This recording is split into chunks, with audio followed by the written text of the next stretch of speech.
Alô, estamos começando o nono episódio das Reflexões Doutrinárias. Roda a vinheta.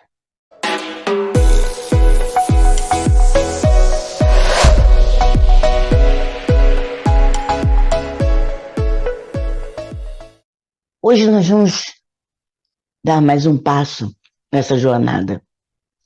Falamos de evolução da educação, né, de como chegou a importância da educação para a humanidade, né, informando que não é só instrução.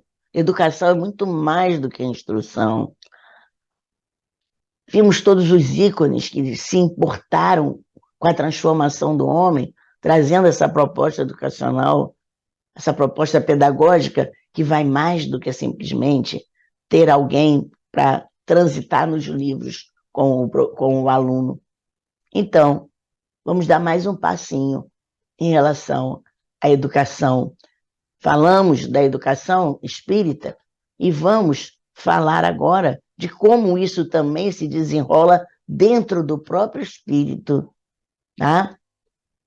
Vamos falar hoje, e eu vou compartilhar com vocês, eu vou mostrar a vocês hoje a jornada da educação do autoconhecimento. Como é importante esse autoconhecimento, não é? O processo todo de educação, de autoajuda, de você mesmo poder lidar com o seu autoconhecimento. Educação ligada ao conhece-te a ti mesmo. Isso é de extrema importância para o espírito. Vamos, então, começar a conversar sobre isso. Como é que chegou este olhar na humanidade? Este olhar para dentro do espírito, este olhar interno.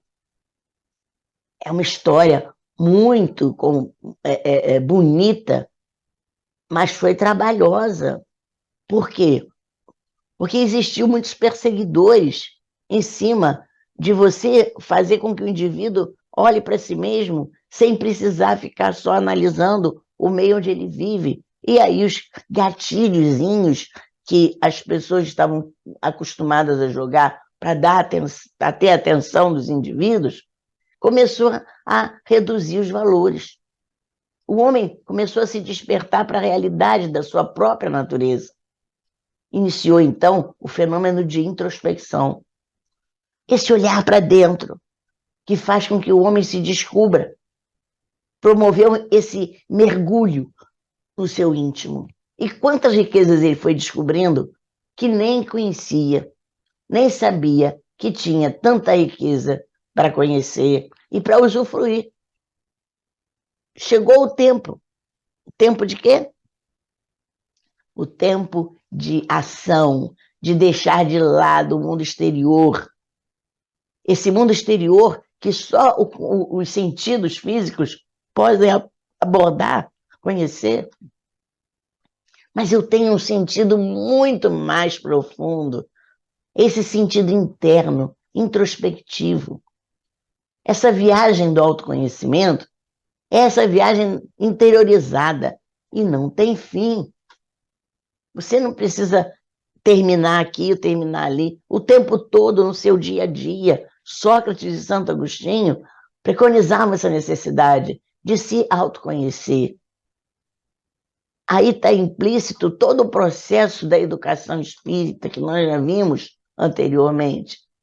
E no nosso olhar, no nosso dia a dia, se você não se olhar, você não vai chegar a lugar nenhum, porque você não sabe por que você fez aquilo, por que você escolheu aquilo outro, por que você respondeu daquela maneira. E isso nós vamos ver hoje. Allan Kardec incrementou esse princípio nessa reforma e considerou como sendo a reforma substancial para que o desenvolvimento das potencialidades do espírito acontecesse. Porque se eu não conheço quem eu sou, como é que eu vou conhecer? O que eu posso dar? Esses recursos, então, tinham que seguir o caminho do Evangelho de Jesus. Qual era? Amorosidade, humildade. Isso tudo estava integrado. A forma de olhar para dentro, a forma de seguir o caminho com mansuetude, com carisma diante das pessoas, empatia, caridade. Então, Cristo incentivou e exemplificou esse caminho. Mas também outros espíritos ilustres, como nós vamos ver, também vieram exemplificar o processo de humildade. A necessidade de cultivar a humildade. É o primeiro sermão da montanha, pobres de espírito. E nós vimos aqui Francisco de Assis, Vicente de Paula, Tomás de Aquino.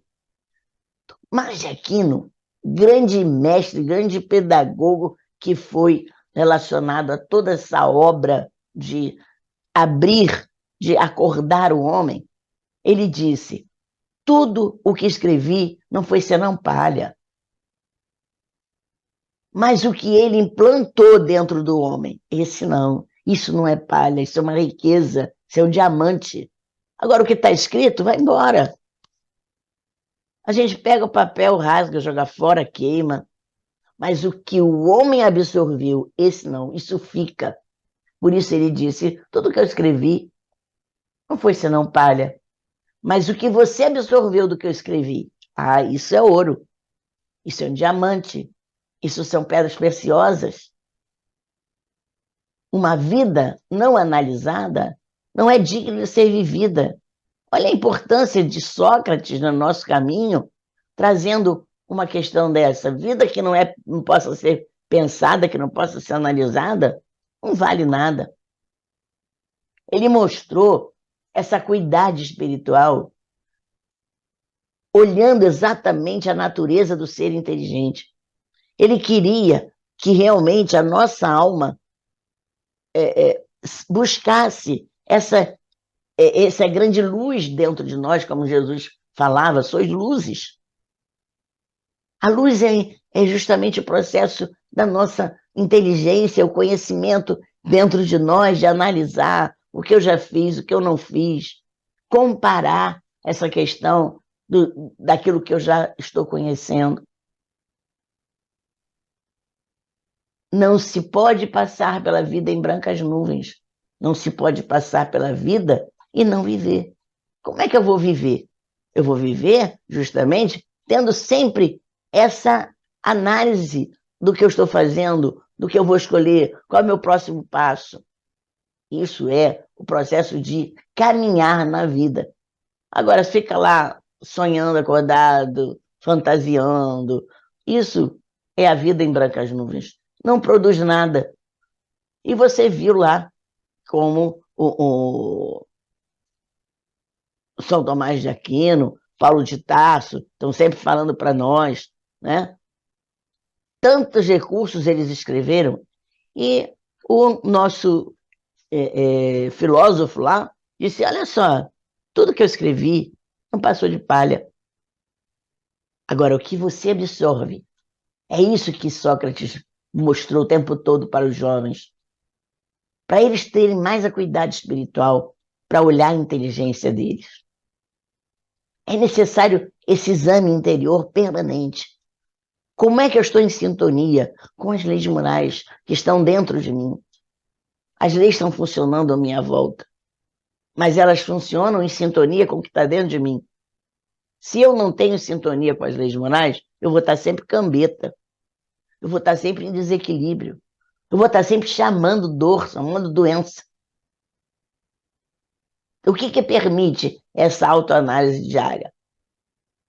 O que faz com que essa autoanálise diária aconteça na nossa vida? Nós vamos valorizar cada gesto. Nós vamos repensar cada pensamento. Dimensionar cada vontade. Descobrir como vai indo a nossa transformação moral. E aí vem Santo Agostinho, o ícone do Conhece a Ti Mesmo. Apesar dessa frase não ser dele, que nós já vimos, está lá, né, na Grécia, né? Tales de Mileto escreveu Platão usou na academia dele, na entrada. Conhece-te a ti mesmo. Santo Agostinho traz um procedimento para nós. No final de cada dia, interroguemos nossa consciência. Vamos passar em revista aquilo que fizemos. Primeiro, o que nós fizemos para nós mesmos. Eu programei um dia, será que eu atendi tudo que eu estava marcadinho lá no meu planner, né? Nesse movimento do dia, eu tinha que cumprir, que ter alguma coisa, algum dever com alguém, e eu deixei de cumprir? Será que alguém vai ter motivo para vir reclamar comigo de uma forma como eu agi, uma forma como eu falei com ele? Assim, nós vamos conhecer, nós vamos ver exatamente o que nós precisamos nos reformar. E aí, no dia seguinte, nós vamos rever o nosso caminho. Essa postura, quando a gente adota essa postura, nós vamos nos transformar. Não transforma só o mundo interno, mas também começa a transformar o mundo que vivemos. O conhece-te a ti mesmo é a chave do melhoramento individual. E nós somos as pessoas que construímos a sociedade. Então, se nós melhoramos, a sociedade vai melhorar, com certeza. Né? A gente reclama muito da sociedade, mas os homens estão na sociedade. Então, se melhora o homem, vai melhorar o grupamento onde ele vive. Paulo de Tarso, em sua epístola aos Efésios, pronunciou uma coisa importante. Desperta tu que dormes. Este é o convite ao autoconhecimento. Levanta, olha a vida. Veja que você está andando, você está falando, você está encontrando pessoas. Quem é você? É robô? Está ligado em chavinhas? Na maior parte do tempo, a gente dorme para a nossa própria realidade. Onde eu estou? Ih, foi sem querer, eu não pensei nisso. Vamos desconhecendo nossa origem, desconhecendo aonde nós estamos indo, o nosso destino. Esquecemos nosso propósito de vida e andamos feito autônomo, robotizados. Por que precisamos de tantas chamadas para nos olharmos? Será que nos desconsideramos o tempo todo? E as pessoas de fora, filósofos, pedagogos, médicos, psicólogos, estão sempre chamando a atenção da gente? Cara, olha para você mesmo. Porque na maioria do tempo, o espírito passa pelo mundo anestesiado. Anestesiado para as verdades que caracterizam a ele próprio. É tempo de despertamento. Você vai esperar ter dor? Ter algum desencanto para acordar para a vida espiritual? Ah, agora eu preciso de ajuda, eu vou ver quem é que pode me ajudar. E aí você vai procurar primeiro o espírito dos outros para falar para você. De preferência, um mundo espiritual desencarnado, porque você acha que eles são mais sabidos. Mas o seu espírito também pode ajudar nisso. Também pode acordar. E aí o mundo espiritual diz para você assim, olha, só depende de você. E aí você fica danada, ele não respondeu nada, não deu orientação, não deu remédio, não deu nada para eu sair dessa dor. Deu sim. Mostrou a você, olha lá, a verdade da vida. Mostrou para você que você tem recursos internos.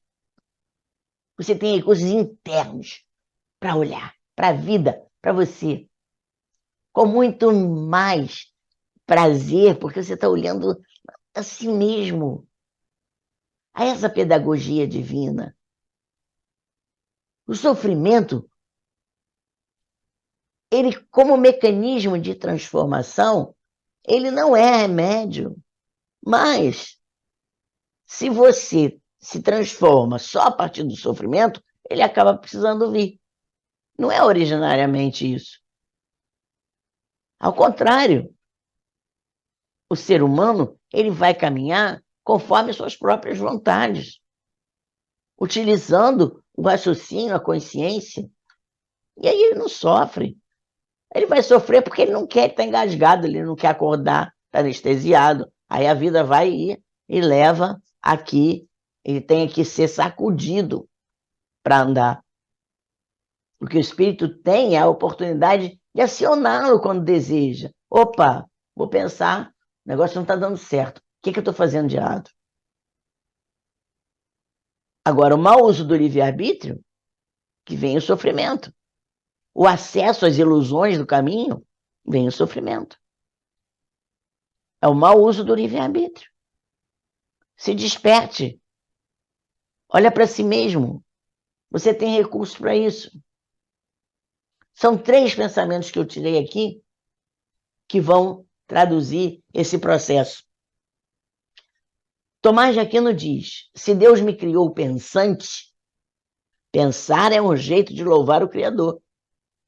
O estudo nos santifica. Então, se eu sou um ser pensante, o que eu tenho que fazer para mostrar para o universo, agradecer o universo que eu estou recebendo? Pensar. Agora, se eu não quero pensar, o que vai acontecer? Eu não posso andar para frente, porque eu não consigo pensar. E eu não penso, eu não ajo. Eu não penso, eu não consigo andar para frente. Eu vou sendo guiado, arrastado, ou vou ficar preso, amarrado, escravo de novidades. Então, da vontade perversa, pervertida, nasce a paixão. Servindo-se a paixão, adquire-se o hábito. E não resistindo ao hábito, cria-se a necessidade.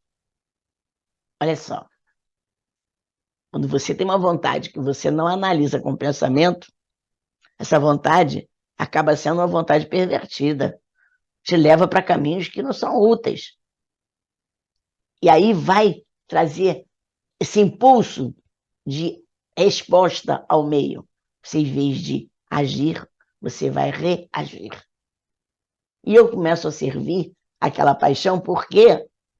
Porque eu estou atendendo a minha vontade, eu estou fazendo o que eu quero. Eu tenho livre-arbítrio. E aí eu ganho o hábito. Quando eu ganho o hábito, aí eu paro de pensar mesmo. Não tenho como pensar quando você agora tem um hábito. E se você resiste no processo de só agir por hábito, você vai criar a necessidade. Tem gente que pega cigarro, já nem acende mais o cigarro, pega o cigarro, bota na boca, ainda não acendi. É hábito. Não tem mais nem o prazer. Não, já criou hábito. Acende o cigarro, bota no cinzeiro e esquece. Aí quando vê o cigarro já acabou, já queimou.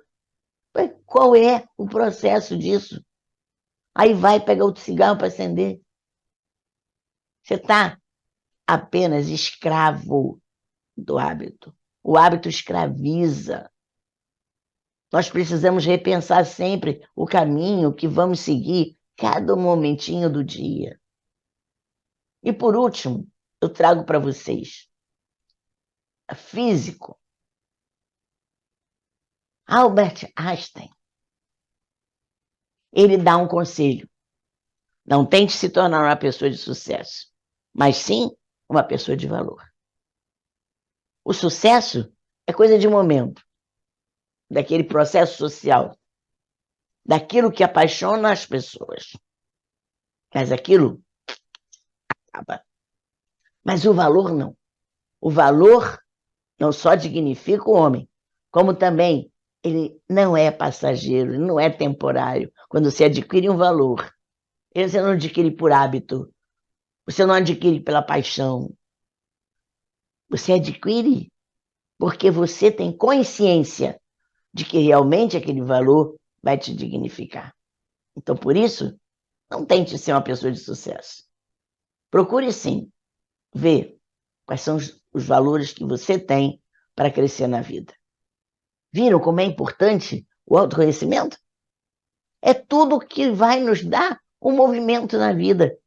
Movimento para o alto. Movimento em escala progressiva. Vamos experimentar fazer aquele processo do Santo Agostinho. Vamos experimentar de manhã cedo, começar a pensar no dia, como é que você está, cumprimentar você no espelho, oi, bom dia. Hoje eu vou fazer tudo para você não ter dor, para você não ter indisposição. Vou prestar atenção no que você está comendo, vou prestar atenção no que você está falando, vou prestar atenção nos deveres que você tem de consciência com relação às pessoas, ao seu trabalho, ao seu dia a dia, a si mesmo. Faça esse acordo com você mesmo de manhã. E aí você vai ter vergonha que não o cumpriu, e você não cumpriu para você mesmo. Você não cobra quando um colega, um amigo não cumpre o que te prometeu? Você vai fazer com você se você não cumprimenta, não faz aquilo que você mesmo se prometeu. É. Aí é duro, né? A gente entender isso. Pois é, então vamos pensar nisso hoje. A partir de hoje, vamos começar a ter esse hábito de autoconhecimento. Lembre-se, instrução não é educação. Nos educar para ter uma vida melhor é buscar também seus próprios recursos, não é só buscar fora. Mergulhar nesse nosso livro interno. Nós temos aqui o livro da vida. Que coisa mais bonita do que um livro da vida? Quantos milhões de vidas nós já, de encarnações nós tivemos, de vivências nós tivemos na nossa vida? Que a vida é uma só, eterna, mas a gente tem pedaços grandiosos de aprendizado. A gente desperdiça muita coisa que tem dentro de si mesmo, né? Vamos pensar nisso. E vamos, então, dar continuidade a essa conscientização dessa jornada do nosso espírito. Eu convido a vocês a não perder mais os nossos episódios. Escrevam, deem depoimento, façam perguntas, e nós estamos aqui acompanhando vocês. Fique bem.